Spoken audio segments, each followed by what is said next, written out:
The doorman crossed his arms before the man finished climbing the steps. It was a small movement, barely perceptible in the low light of the entrance, but it was deliberate, and the man climbing the steps noticed it the way he noticed most things, quietly and completely, filing it alongside everything else he had seen in the past 40 seconds since he turned the corner onto Aldrin Street and the entrance of the Founders Club came into view. The entrance was exactly as he remembered it. The dark stone facade, the recessed lighting above the door, the twin planters with the clipped boxwood that he had specified himself, because he believed that the approach to a place said something about what waited inside. And he had wanted the approach to say that what waited inside was worth the walk. The brass plate beside the door was new, recently polished, catching the light in the way that things caught light when someone had taken care of them. He noticed this too. His name was Carter Wells. He was 43 years old, wearing a dark charcoal coat over a gray sweater and dark trousers. He was not wearing anything that announced itself. He carried nothing that performed wealth.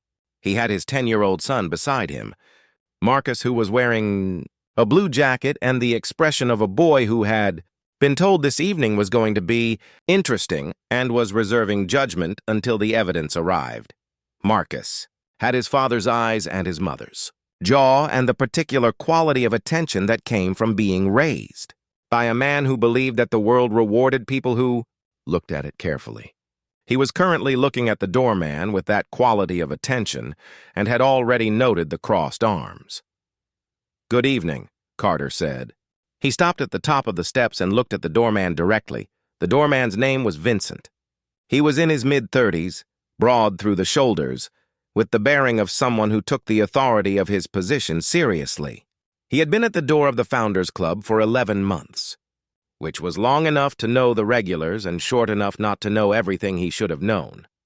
"Sir," Vincent said in the tone of someone managing a situation they had already assessed, "the Founders Club is a private members' establishment. Membership is by invitation only." He paused. "Do you have your membership card?" Carter looked at him. "I don't carry a membership card," he said. "I'm not a member." Vincent's posture settled into the confirmation of something he had already decided. "Then I'm afraid I can't allow you entry," he said. "This is a private facility. Non-members aren't permitted without a registered guest invitation from an active member in good standing." Carter said. "I'd like to speak with your manager," Vincent said. "Our club manager is occupied with members this evening. I'm not in a position to interrupt that," Carter said. "His name is Jeffrey Marsh. Tell him Carter Wells is at the door." Something moved through Vincent's expression. Not recognition, not yet, but the specific uncertainty of someone who had been handed a name that sat differently than expected and wasn't sure what to do with the difference. "One moment," he said. He did not move from the door. He spoke into the small earpiece at his collar, his voice low enough that Carter could not hear what he said. Marcus had moved to stand slightly beside his father, rather than behind him. The specific repositioning of a 10-year-old who had decided this moment required his full lateral presence. He looked at the doorman and then at the brass plate beside the door and then at his father. "What does the plate say?" Carter asked him quietly. Marcus looked at it. "The Founders Club," he said. "Eastern 2009. Carter nodded. He said nothing further. He stood at the top of the steps in the cool evening air and waited with the patience of a man who had learned a long time ago that waiting was not the same as losing. The door opened from the inside. A man in his early 50s appeared, trim and composed in a dark suit, with the bearing of someone who managed a room for a living and had developed strong instincts about what any given situation required. His name was Jeffrey Marsh, and he had been the club manager of the Founders Club for 6 years. And he had met Carter Wells exactly twice, both times in this building, both times in circumstances that had involved paperwork and decisions, and rooms that looked nothing like the entrance where he was currently standing. He took in the situation in a single sweep. Vincent at the door, Carter and the boy on the steps, the particular quality of the silence between them. His expression changed.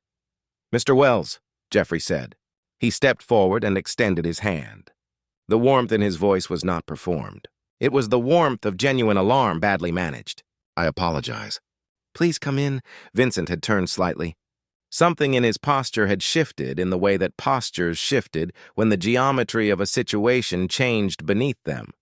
Carter shook Jeffrey's hand.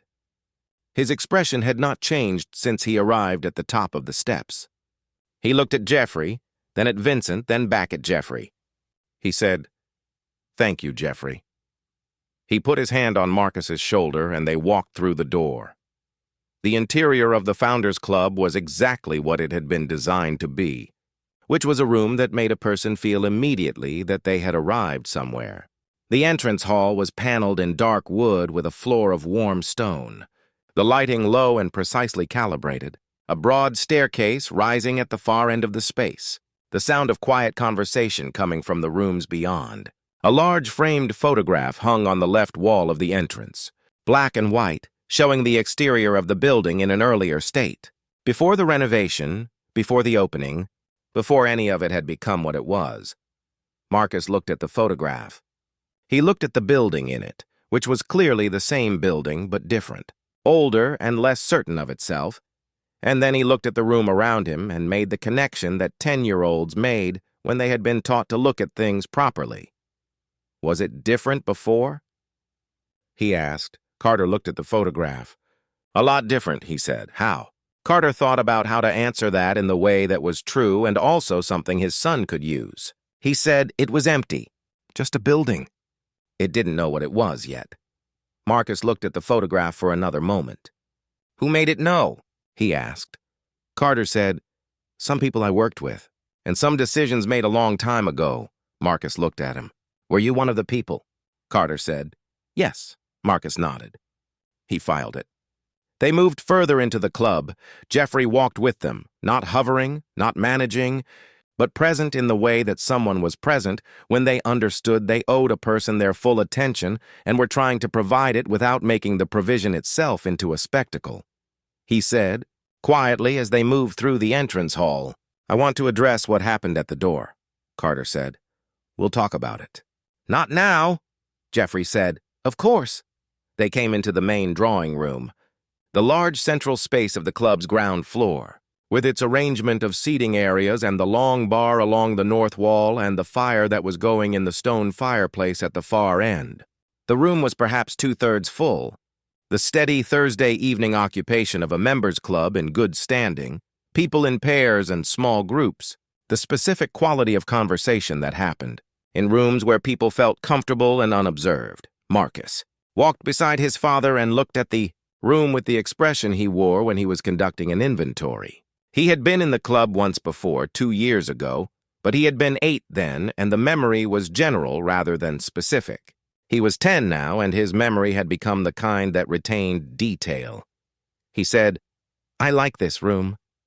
Carter looked at it. What do you like about it? Marcus thought about it seriously.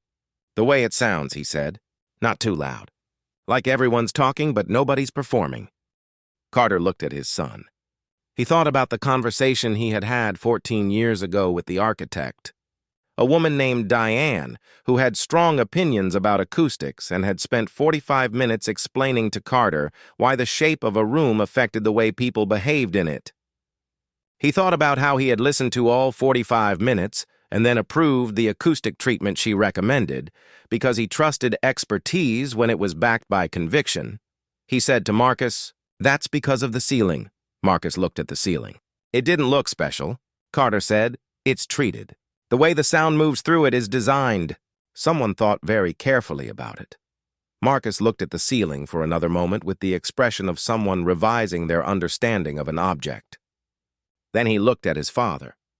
You thought about it? Carter said, someone I trusted thought about it. I listened to her. Marcus processed this. He said, is that how you build things? You find people who know things and listen to them? Carter looked at his son. He said, that's most of it.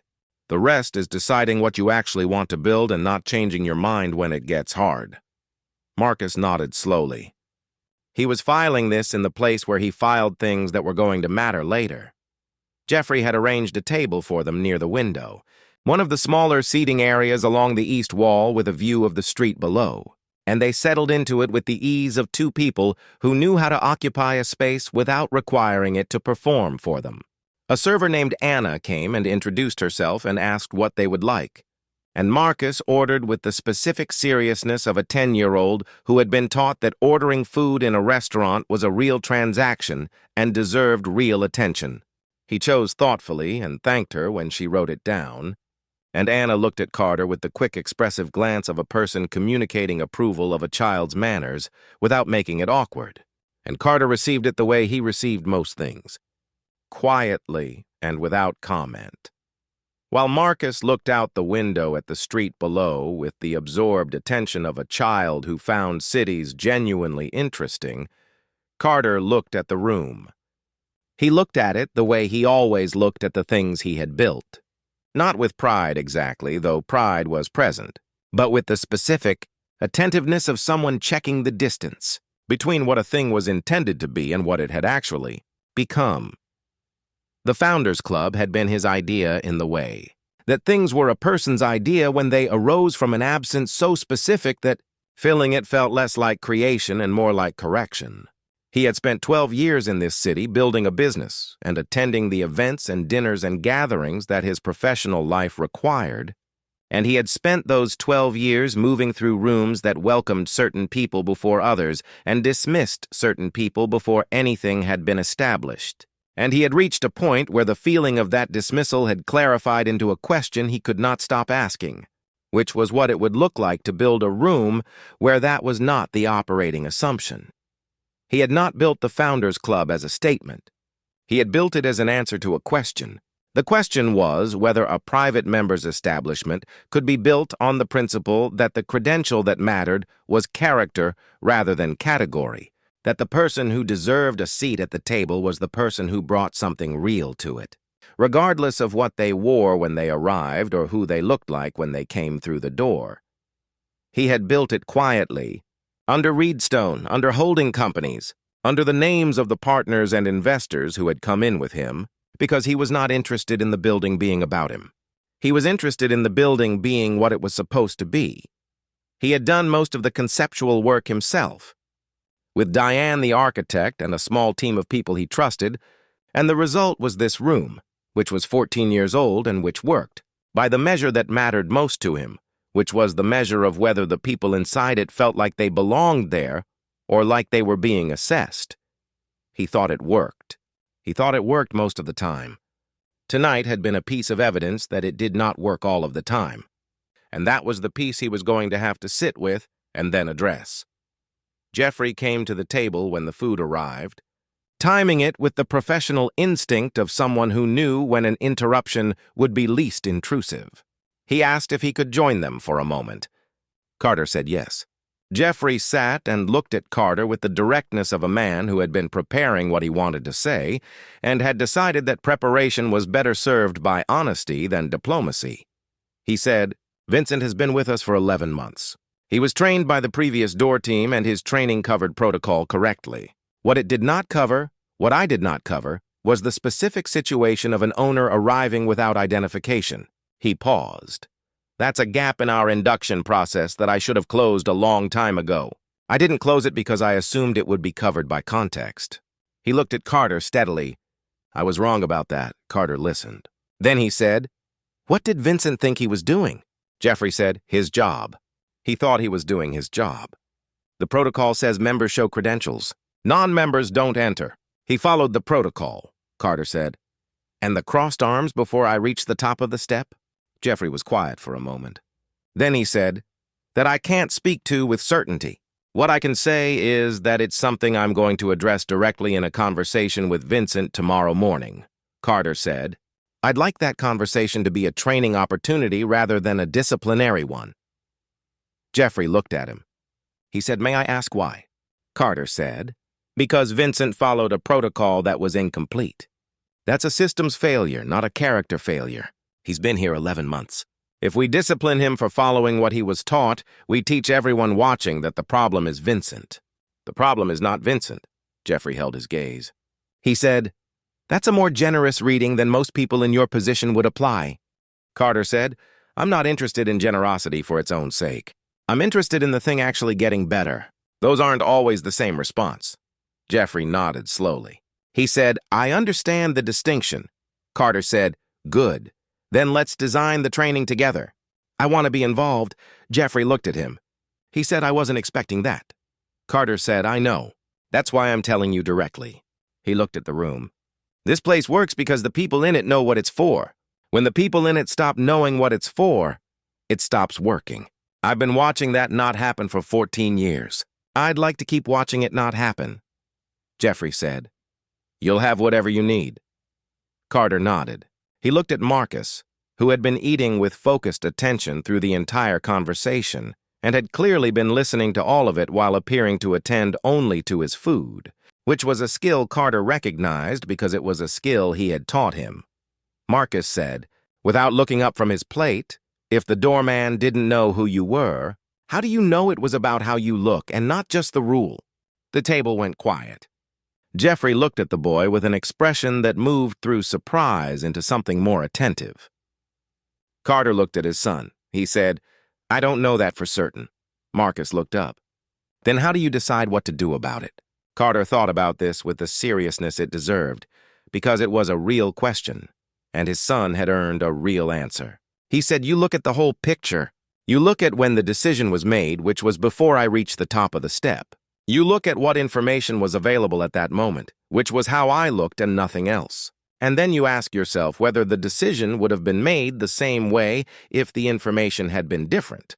Marcus said, "Would it?" Carter said, "I think probably not. But I'm not certain, which is why the response isn't to punish Vincent. It's to build a system where that particular uncertainty doesn't get to make the call." Marcus looked at him for a long moment. He said, "That's smart," Carter said. "I learned it from someone who built things for a long time and made a lot of mistakes doing it." Marcus said, "Who?" Carter said, "Your grandfather." Marcus looked at this information from several angles. "He said Grandpa made mistakes?" Carter said constantly. "He was just good at learning from them." Marcus appeared to find this reassuring rather than troubling. He returned to his food with the expression of someone who had received something useful and was done with the topic for now. Jeffrey excused himself a few minutes later. He shook Carter's hand and said he would be in touch by end of week with a proposed training framework. Carter said he would review it. Jeffrey left the table and went back to the management of his evening, which was the work he was good at and which he returned to with the specific quality of someone who had been handed a new frame for what good management meant and was already applying. Carter and Marcus stayed for another hour. They talked about Marcus's school project, which was a presentation on bridges, and which Marcus had strong opinions about in terms of which bridges were the most interesting and why.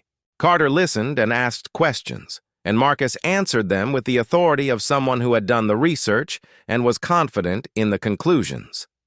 At one point, Marcus said, "Can we come back here?"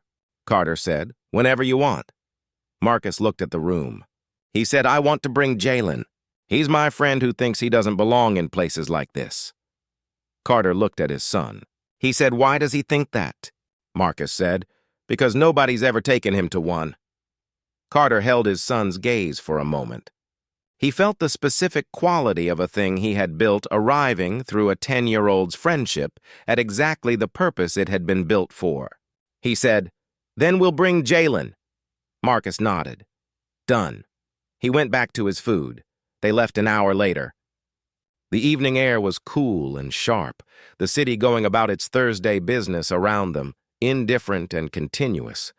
Marcus walked beside his father with his hands in his jacket pockets and the expression of someone still processing a full evening. Halfway down the block, he said, "Daddy," Carter said. "Yeah," Marcus said, "the doorman." "Do you think he felt bad?" Carter said, "I think he probably felt confused, and then probably felt bad when he understood the confusion." Marcus said, "Is that enough?" Carter walked for a moment.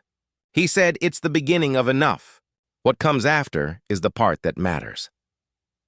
Marcus considered this.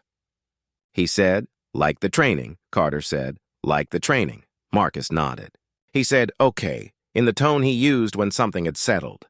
Into a place he was satisfied with, they walked the rest of the way to the car in the specific, comfortable quiet of a father and son who had been through something together and were both still holding it, turning it over in the way that things got turned over when they were worth understanding completely.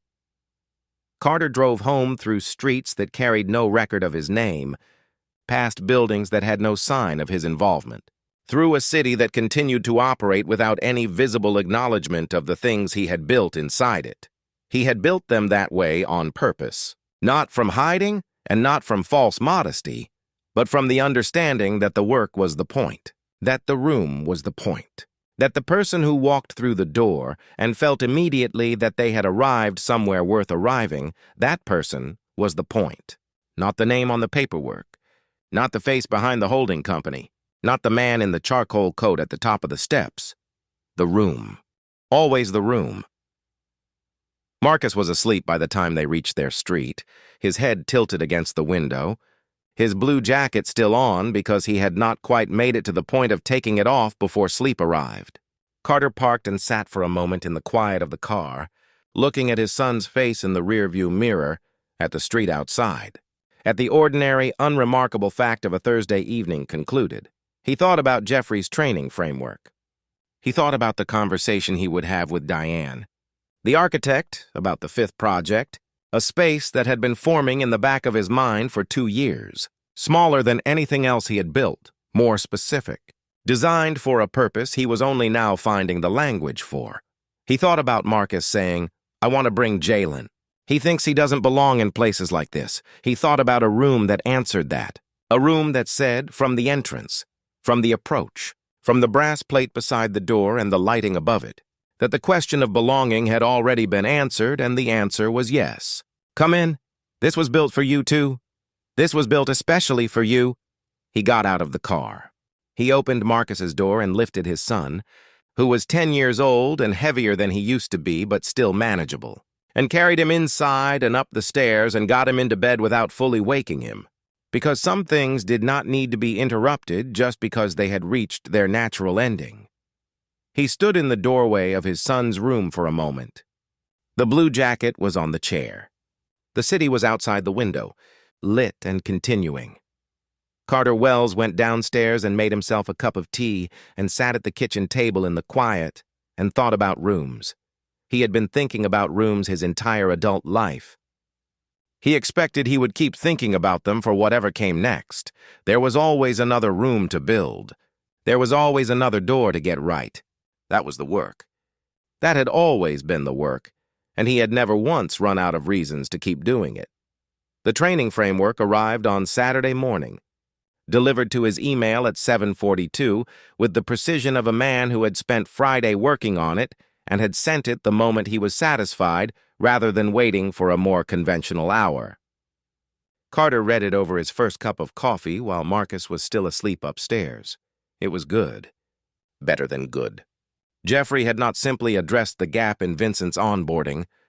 He had rethought the entire orientation process for door staff, building into it a module that Carter had not suggested but that reflected, with striking clarity, exactly the principle Carter had been articulating for 14 years.